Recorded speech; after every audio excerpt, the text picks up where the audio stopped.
All right, let's just dive right into this explainer. Have you ever felt like you're just a tiny pawn in a massive cosmic game? Well, today, we're unpacking a really fascinating perspective on the biblical narrative of Exodus chapter 2. We're looking at it completely through the lens of a master divine strategy. The source material we're digging into paints this vivid picture of history where everyday people, they aren't just bystanders. They're actually playing absolutely critical, strategic roles in a much larger, unseen framework. Just look at this incredibly bold statement. You and I are chess pieces for God. Now, I know that might sound a bit shocking at first, maybe even a little robotic, right? But the speaker uses this metaphor to nail down a profound foundational point. Think about a game of chess. Every single piece matters, right down to the smallest pawn. In fact, the very first few moves of a humble pawn can literally dictate the entire defensive or offensive strategy for the rest of the game. And our source argues that, in the grand design, individuals act exactly like these crucial pieces. Which brings us to the central tension of our explainer today. What happens when the pawn makes the perfect move, but the knight completely jumps the gun? As we walk through this material, we're going to explore this sharp, really fascinating contrast between the humble, perfectly timed faith of ordinary people and the very real dangers of rushing divine timing, even when, you have the absolute best intentions. So let's get into Section 1, Pawns on a Chessboard, the crucial first moves. Before the great deliverer Moses can even step onto the stage, the essential first movers in God's strategy, the pawns, have to be set in place. This includes the Hebrew midwives from chapter 1, and, specifically right here in chapter 2, Moses' parents. But to really get their moves, we have to understand the brutal board they were playing on. The speaker makes a really specific point to correct a common mispronunciation here. This historical crisis wasn't a program, it was a pogrom. A pogrom is a violent riot aimed at the massacre or expulsion of an ethnic or religious group. So the Israelites were facing severe, state-sponsored ethnic cleansing, with Pharaoh literally ordering all newborn Hebrew boys to be thrown into the river.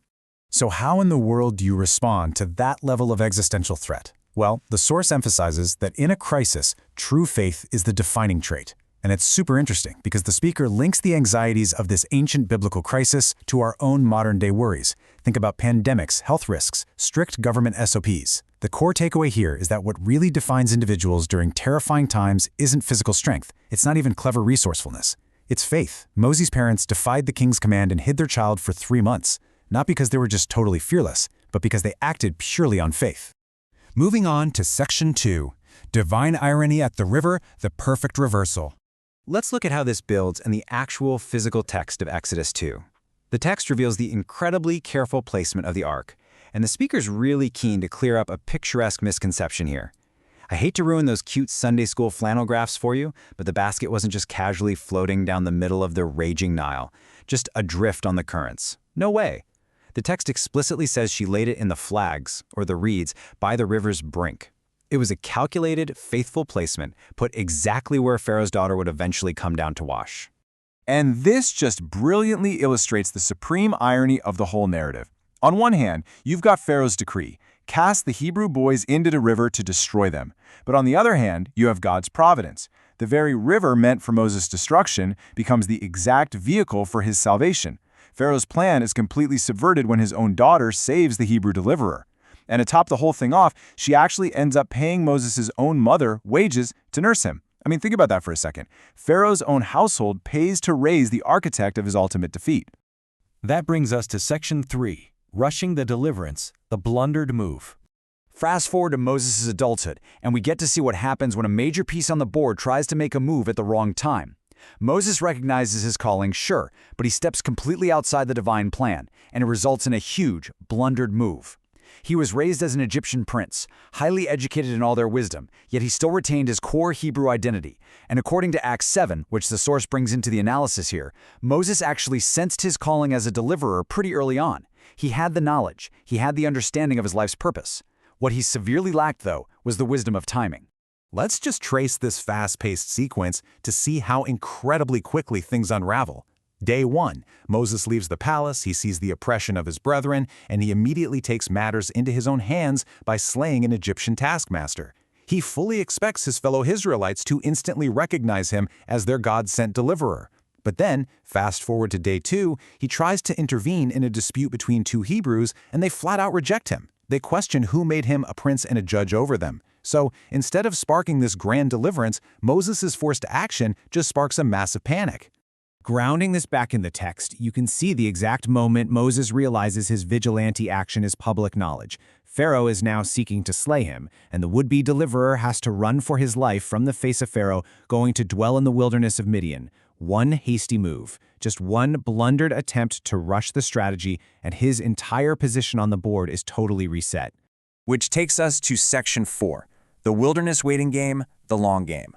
So Moses is now in exile in Midian. He's stripped of his royal status, and he's entering an incredibly difficult, painfully slow phase of life.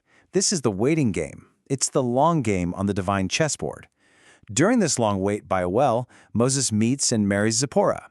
And the source points out a super interesting theological perspective regarding her. Zipporah is a Gentile bride. In the broader, overarching divine strategy, the speaker views her as a type, or a foreshadowing for the wider Gentile church that would eventually be brought into God's ultimate plan. It really goes to show that even while Moses is just biding his time in the wilderness, the master strategy is actively layering in these deeper future meanings. Meanwhile, back in Egypt, the conditions for the Israelites haven't improved at all. In fact, the king dies, and the people are crying out by reason of their severe bondage. From a human perspective, it genuinely feels like the game has just stalled completely. But the source offers this deeply comforting conclusion: God is not a God of inaction. He has not forgotten his plan. A pause on the board doesn't mean the Grandmaster has walked away from the table or stopped listening. The text assures us that God heard their groaning and remembered his covenant. Which leaves us with this final, absolutely vital question to reflect on.